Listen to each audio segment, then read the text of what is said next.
What is up, guys? Today we're going to talk about what it's like getting robbed when I was an addict. Now, you all know my story. When I was a drug addict, throughout the 90s, I was a homeless, alcoholic, heroin addict, and I weighed about 7 stone. I was really skinny. My diet was like 2 fruit corner yogurts every couple of days, and that was it. So I was really skinny. I was ravished from drugs and homelessness. So I was an easy target, and when you're an easy target, when you're vulnerable like that, people take advantage. You know, I've noticed when I'm clean and healthy and strong and fit like I am now, nobody says shit. But when you're at your lowest point, that's when people come out of woodworks and start, you know, trying to make fun of you. But anyway, this is just a few times when I got robbed when I was an addict.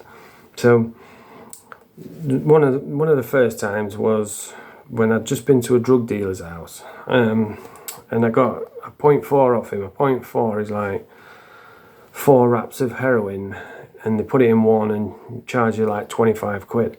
So I just got one of them, and as I was leaving, this fucking dude came in, and he was an absolute knobhead. No, nobody liked him, absolute prick, and he was known for like stabbing people and robbing people. And he's coming in as I'm coming out, and he says, "Oh, has he got it out?" And I don't know why I said it. I'm fucking stupid. I'm too honest. I says, "Oh no, I've just got the last one." And as soon as I said it, I thought, "For fuck's sake!" And I could see his face change. His eyes like glazed over, and he just fucking grabbed me, pulled out this hammer, and he says, "I want you fucking drugs now." He said, "I'll fucking smash you. You know I will." And I couldn't get away. You know, he's got my arm. He's saying, "Oh, I've got you," and my junky brain was saying, "Nah, you're not getting it. If I give you this now, I'm going to be fucking detoxing all day. I'm going to be miserable. I'm going to have to go out grafting while I'm ill." I'm like, "Nah, no way." And he's, "I'll fucking do it. I'll smash you. I've got you."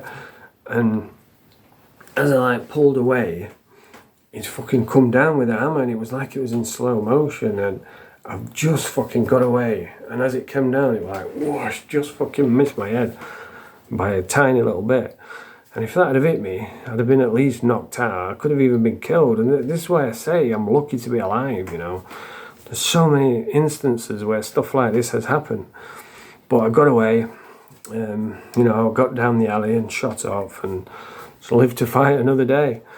And there was another time in a graveyard. Now, usually, if I get attacked, it doesn't really hurt because I'm ready for it, you know. I can brace myself, and so it doesn't really hurt that much until the next day, or you know, until afterwards. But this time when I was in the graveyard, it really fucking hurt. It was like an overwhelming pain, and it was horrible.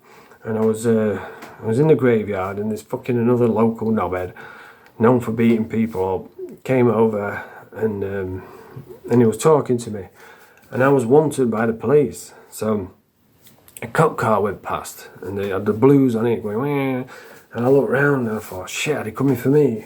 And then they shot past. But as I like looked round, it fucking hit me, and I weren't ready. You know, I weren't expecting it. It split my lip straight down the middle, and the pain was overwhelming. It was like fucking hell. Usually, you know, it doesn't hurt until the next day, but this one, it really fucking hurt. And I didn't know what had happened. It didn't drop me, it just like knocked me back a few steps, and I was like, I couldn't figure it out. I just felt this fucking overwhelming pain. And then I started realising, fucking hell, he's just attacked me. So I moved back and started, you know, and got away. Well, this is the fucking thing, man. Every single day this shit used to happen. And what I could have done is, you know, I could have started carrying a knife. I could have gone out with a blade. But I learned pretty early on in prison the damage that a blade can do, you know. And I think if kids these days saw the damage, what knives can actually do, and they've seen the results of it, I think they would like think twice about carrying them, because it's changed my mind. I've seen what happens when an artery gets sliced. I've not seen what happens when it gets fully sliced, because then you're just dead, you know. You've probably got like a minute before you bleed out. But I've seen what happens when it gets nicked and there's tons of blood. It's horrible. So that's left me with like a fear of knives. And And plus, every time, like one time, I did carry a screwdriver, like a sharpened screwdriver, for protection, and I got arrested like the next day for shoplifting. So all it did was just add another charge on. And the copper like took me in and interviewed me. I says, "Oh, well, what you got that screwdriver for?" And I says, "Oh, it's for my own protection." And this is when people say you can't buy experience, you know, it's true. And he says, "Oh, so you're using it as a weapon for your own protection?" And I said, "Yeah." So they did me for going equipped with an offensive weapon. And afterwards, after the interview, the copper says, "Paddy, the next time somebody asks you what you've got a screwdriver for, you say, screw in the door, you know, you don't say it's for a weapon." So I knew then to say that next time. But yeah, I stopped carrying it, knives and stuff like that, pretty much straight away, because it was just an extra charge. And plus, to this day, it's still hanging over me, because if I got locked up tomorrow, if police pulled me tomorrow, it comes up automatically as soon as they run my name. It'll say warning markers for drugs and weapons, you know. So it's still there today, to this day. But yeah, there's so many times where I could have got seriously hurt or killed even. There was a time when I was drug dealing a few times. I mean, it's a fucking nightmare, drug dealing.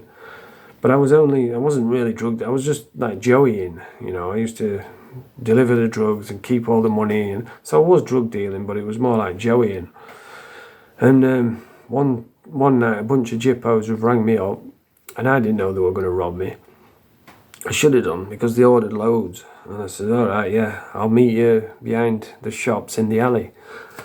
And on the way, as I was just getting to the alley, some bloke came in front of me. I said, "Oh, go on, mate." And I let him go first. I thought, I'll let him get out of the way and then I'll come down. And in the distance, I've seen the jippos have jumped out, grabbed him, thrown him in the back of a tranny van. And I thought, fucking hell, they think that's me. So I've ran back to my house, turned all the lights off, locked the door.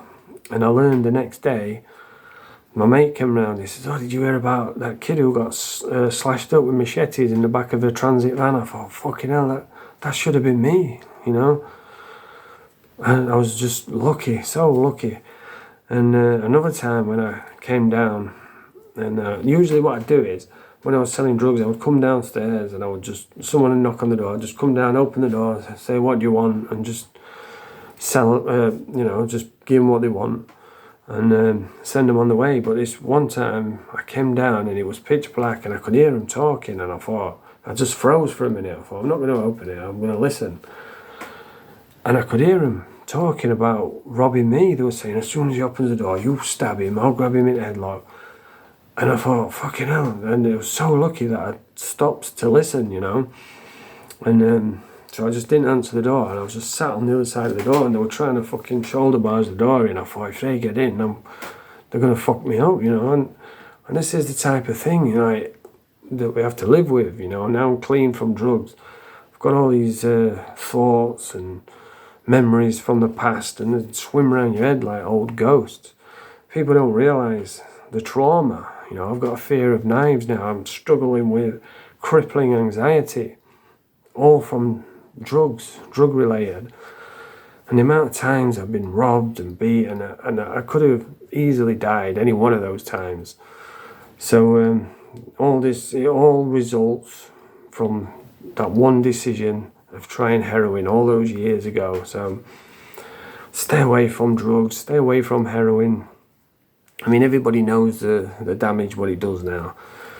We didn't really know the extent of it back then. If I'd have known what I know now, I would have never gone near it. But, you know, that's why I make videos, to try and show people what it's like, what we have to live with. I try to educate people and show people that local drug addict, you know, you might be laughing at him and taking photos of him or her.